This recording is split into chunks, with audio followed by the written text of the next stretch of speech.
Hello, and welcome to another Logic tutorial with me, Ed the Shed. My name is Ed, but I'm not a shed. In this video, I will talk about parallel compression, and why we use it. So let's not waste any time and get straight into it. Parallel compression is when you mix a compressed version of your audio alongside your original copy. By using heavy compression, we will always end up compromising our dynamic range. Parallel compression solves this problem as we can mix a heavily compressed version in with the original. This is a particularly good technique to use when you are mixing drums. For this example, I will use parallel compression on a drum sequence in Ultrabeat. To do this, we first need to route our sequence in Ultrabeat all out to different tracks on our mixer window.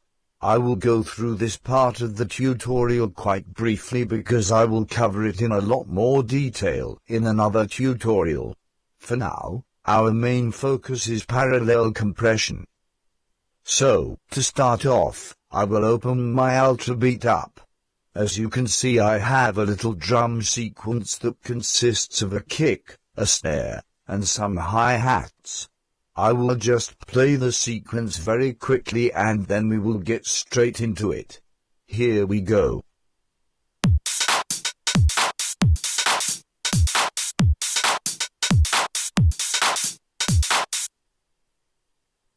Okay, so I got myself a classic old-school garage rhythm for Demandum. These beats are blessed, you. At the moment, all of my percussion parts are playing together, through my Ultrabeat channel. What I will do now, is route my kick, snare, and hats, through to their own channels. I can do this, by selecting an appropriate output for each of them. So we can do this over here in the output column. As mentioned before, if you would like to know more about Ultrabeat, then look out for that in another tutorial, as I will strip that down to shreds in a series of other videos. So, now that I have got all my outputs correctly assigned, let's look at the mixer and cover parallel compression. What I am doing now is creating a channel for each of my percussion parts in Ultrabeat. If you noticed, in Ultrabeat I had my kick routed to 3 and 4, my snare to 5 and 6, and my hats to 7 and 8. The 3 new channels have these as their inputs, which is exactly what we want. Now, let's quickly name these tracks appropriately. Then we can try and get a good mix balance between the 3 of them, making sure that there is no clipping going on. Here we go.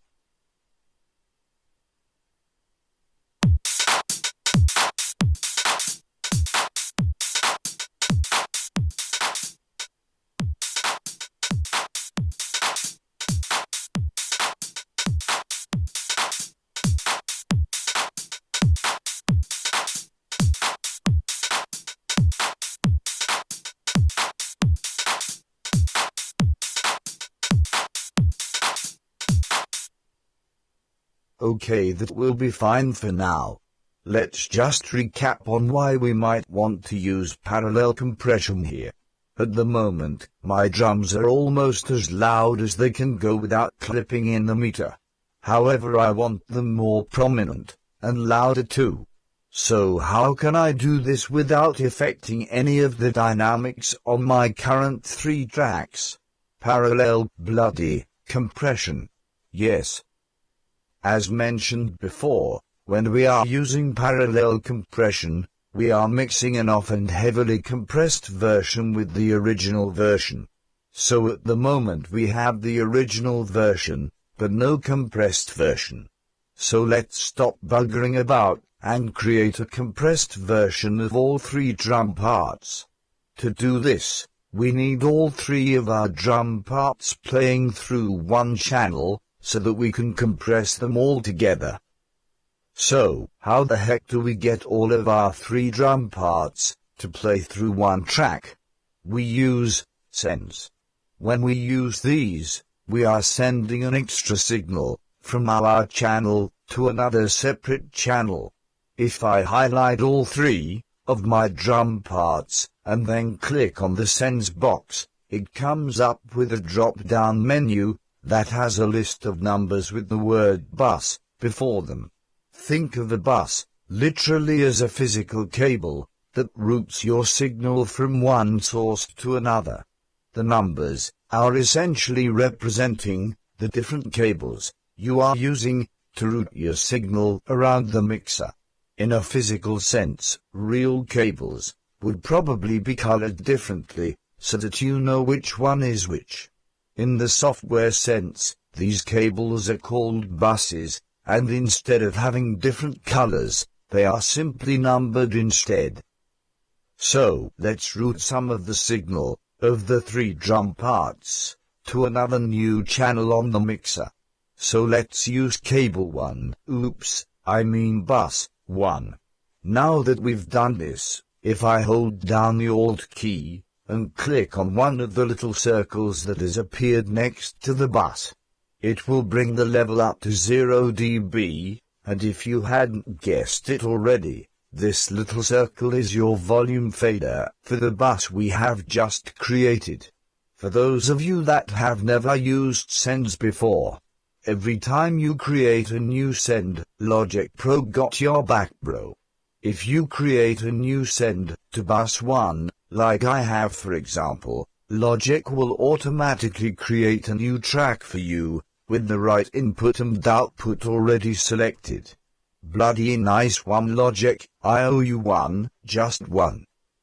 So now, after lots of waffle, we have finally managed to create two versions of our drums. One version of our drums consists of three separate drum tracks, playing through their own channels on the mixer. The other version is just one channel that has all three parts playing through it together. Hopefully you have guessed what needs to be done now. We need to add a compressor onto our second version of the drums. Then we can mix this in with the original drums by using the volume fader. So, let's solo this channel and open up a compressor in the Inserts panel. Now, everyone has their own personal preferences when it comes to compressor settings with Logic's compressors, especially when it comes to which circuit type to use. I will give you some generally useful tips with compression settings, but in all honesty, this part really does depend on your own personal ears and taste. When using parallel compression, think about what you want to add to your already nice sounding audio. Let's go through a few different scenarios, why don't we? If I wanted to make my drums have a bit more detail in the high end of the percussion, I would think about using quick attack and release times. I would also bring the ratio up a bit so that it's somewhere between 3 and 5. A hardness setting might be useful for this as it makes the compression harsher and more sudden, but be very careful with the knee as too much can end up being counterproductive. Then I would bring the threshold down a fair bit more than I usually would, and add a little bit of gain, if needed. In another scenario, if I wanted to add a bit of beef to my drums, rather than chicken, I would use a lower ratio setting of around 2, and have a slightly longer release time. Then, I would bring the threshold down until I saw a small amount of reduction happening. At this point we could consider using one of the 3 distortion settings included in Logic's compressor. This again is all down to personal taste. I strongly advise you use these from time to time, because a little bit of distortion always goes a long way in my opinion. So there is a couple of different scenarios for you, but of course there are tons of different situations that parallel compression can come in handy. So if you have a group of channels that you think need an extra bit of magic, then why not use parallel compression and see if you can bring out a shine in your audio that way. If you would like to put some of what you have learnt into practice, then head over to the learning environment on my website and try the exercise on using buses. Hopefully then you can nail this technique completely. Thanks for watching, see you next time.